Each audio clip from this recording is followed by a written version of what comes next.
Hi everyone and welcome back to my channel. Today we continue our Ayumi Hamasaki music marathon with my review of the 14th full album, Love Again. Before we get started, I want to remind you that this is simply my opinion on the album, and if you enjoyed this video, don't forget to subscribe to the channel for more.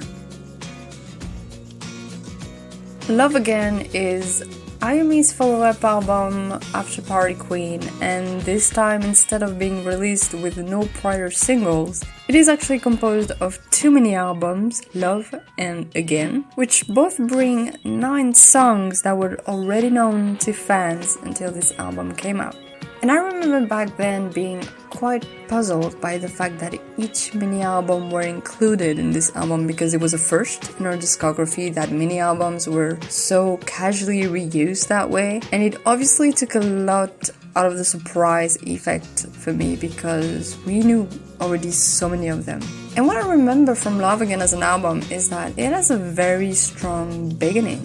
It genuinely starts very strong with Wake Me Up, which is to this day among my favorite songs of hers. It's just a really well crafted electronic song, and it really stands out so well. Then you get Song For You, which might not be groundbreaking in her discography, but still I think it's a very enjoyable song. And even with Missing following it, it is once again a very effective song. And so these 3 songs really made me hopeful, because they really put a rhythm and an energy that I found compelling about the album. However, after these 3, this is where things start to get dicey with this album, because once again we get a ballad way too early, and this isn't the first time she's done it, it won't be the last. And once again I feel like the rhythm takes a hit, and it's a change of mood completely that just doesn't feel necessary, or it just doesn't make sense. And even if the song itself isn't too bad,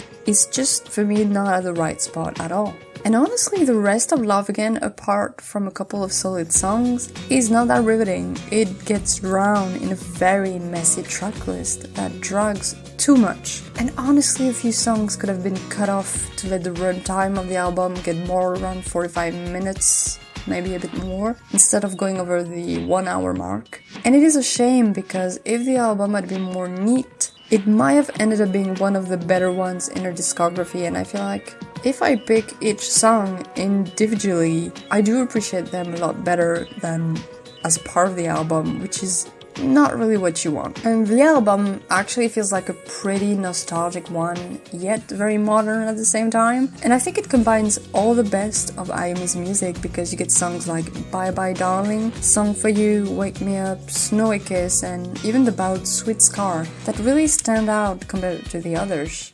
And this album really just, instead of feeling too safe, it just feels a bit clearer when it comes to the melodies and the vision. But I just wish it had worked a little bit differently in its order, because the track list really feels like the order of it screams wasted potential here, and it's a bit disappointing, honestly. And the album also has too many ballads again, and honestly the interludes are great, but they don't fit with the album at all. And it's just so confusing to me, because I don't hate this album at all, but I actually have a lot of good points about it. But at the same time, this tracklist order, oh my god, it really frustrates me, because otherwise it would have been one of the best ones she has released. So like I said, Love Again isn't a bad album, but it has a problem of messiness in its tracklist, which feels unorganized. And that's truly a shame, because I believe it was thought through maybe a bit more. And if we cut the runtime, get some songs from the mini albums out, because we don't need that many, it would have been fantastic. But I guess that is how it is, and that is why I give it 3 stars. Thank you for watching. Don't forget to tell me what you think of the album down below, and I'll see you next time for my review of Colors.